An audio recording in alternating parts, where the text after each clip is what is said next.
Guys, তো আজকে আমি দই রেসিপি বানাতে চলেছি। অ্যাকচুয়াল অনেকেই বাড়িতে দই পাতে, তো আমিও ভাবলাম আগেও পেতেছি, তো এবার কিভাবে পাচ্ছি সেটা স্টেপটা দেখাই। আমি দুধটাকে ভালো করে জ্বালিয়ে 500 গ্রাম মতো দুধ নিয়েছি। ভালো করে জ্বালিয়ে নিয়ে নর্মাল টেম্পারেচার থেকে একটু ঈষৎ উষ্ণ গরম থাকবে সেই দুধটা নিয়ে নিয়েছি। এদিকে একটা হাঁড়ি নিয়ে নিয়েছি যেটাতে আমি পাতবো। হালকা ধোয়া ধোয়া বেরোচ্ছে, তো আমি হাঁড়িতে ঢেলে নিয়েছি দুধটা। আমি মিষ্টির দোকান থেকে দই এনেছিলাম দই পাতার জন্য, কারণ ওই দইটা দিয়ে পাতলে খুব ইজিলি দই পাতা হয়ে যায়। অনেকে অনেক রকম প্রসেস দিয়ে থাকে, তো আমি এইভাবেই পাতি, তো সেটাই শেয়ার করছি। দইটা ভালো করে আমাকে দুধের সঙ্গে এইভাবে মিশিয়ে নিতে হবে, যাতে দুধের সঙ্গে ভালো করে দইটা মিশে যায়। দইটা কিন্তু এরকম ভালো করে ফেটাতে হবে, যেন এরকম ঝাঁক মতো ওঠে। যত ঝাঁক উঠবে তত দইটা ভালো পাতবে, ভালো জমবে। দুধটা দেখতে পাচ্ছ ওপরে ঝাঁঝ মতো হয়ে গেছে। আমি এরকম পরিষ্কার ন্যাকড়া দিয়ে পুরো মুখটা ঢেকে দিয়েছি যাতে দুধটা ভালোভাবে পাতে। এবার আমি দুধটাকে বসাবো। আমি এরকম একটা কড়াইতে বসাবো, ওটা কড়াইটাকে প্রিহিট করতে বসিয়ে দিয়েছি।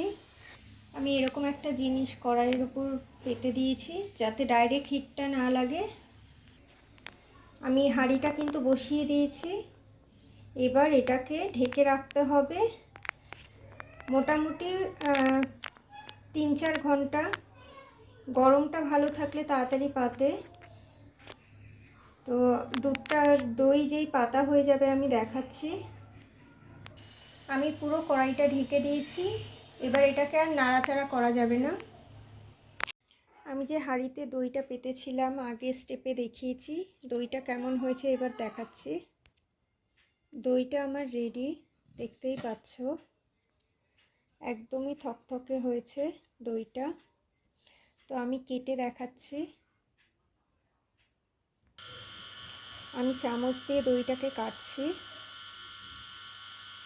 দেখো দইটা কিন্তু এক সাইড থেকে কাটছি আমি, দেখতেই পাচ্ছ পুরো সফট হয়েছে, ঠিক হয়েছে। এই দেখো, এক সাইড থেকে সবসময় দই কাটতে হয়।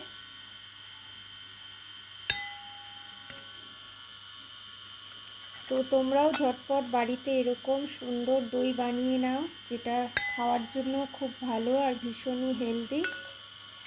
আমার ভিডিওটা কেমন লাগলো অবশ্যই জানিও। ভালো লাগলে একটা লাইক কমেন্ট করে পাশে থেকো এরকম নতুন নতুন ভিডিও আরও পাওয়ার জন্য। দেখো কি সুন্দর দইটা হয়েছে। এতক্ষণ ধরে ভিডিওটা দেখার জন্য অনেক অনেক ধন্যবাদ। Thank you for watching guys, thank you so much. ভালো লাগলে একটু সাবস্ক্রাইব করে পাশে থেকো। Thank you.